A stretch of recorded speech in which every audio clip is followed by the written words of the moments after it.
কথা বললেন? হ্যাঁ কইলাম।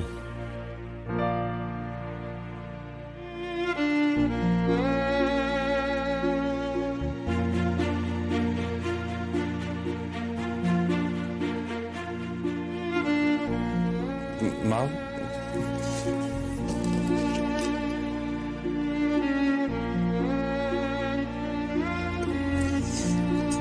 মা এবার তোমার শান্তি হয়েছে তো?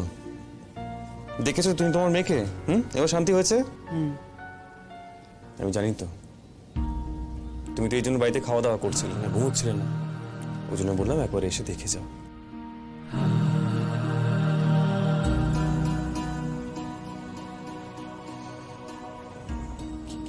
কি হয়েছে মা? ওভাবে কি দেখছো আমাকে? খাসনি কিছু? খেয়েছি তোমার আমি কি বজ্র বল মাকে? হ্যাঁ খেয়েছে, চা বিস্কুট, তাও জোর করেছি বলে। এই আমি তোর মতো নাকি? হ্যাঁ আরে বাবা, আমি তোর মতো তো গোগ্রাসে সবকিছু খাবার গিলতে পারি না।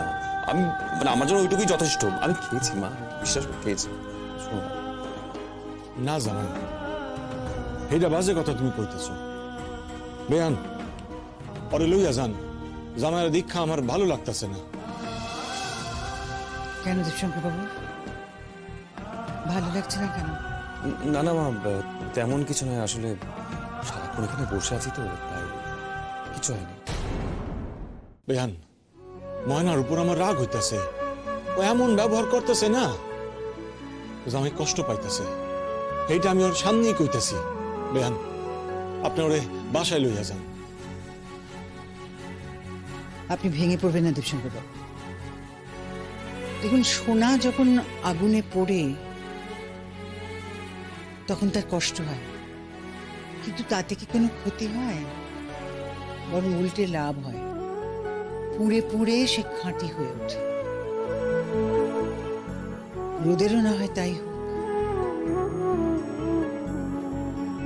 আর আপনার কি দাবি? খারাপ ব্যবহার করেছে বলে ময়না নিজে কষ্ট পাচ্ছে না? শঙ্করবাবু,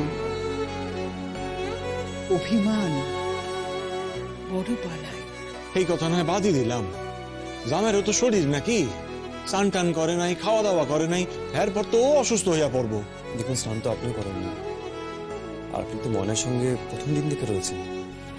অসুস্থ তো আপনিও হতে পারেন, তাই না? আমি বলি কি, আপনি আমাদের বাড়িতে যান। হ্যাঁ, ওখানে গিয়ে একটু ফ্রেশ হয়ে নিন, বিশ্রাম করে তারপর পরে আসবেন। কি আছে?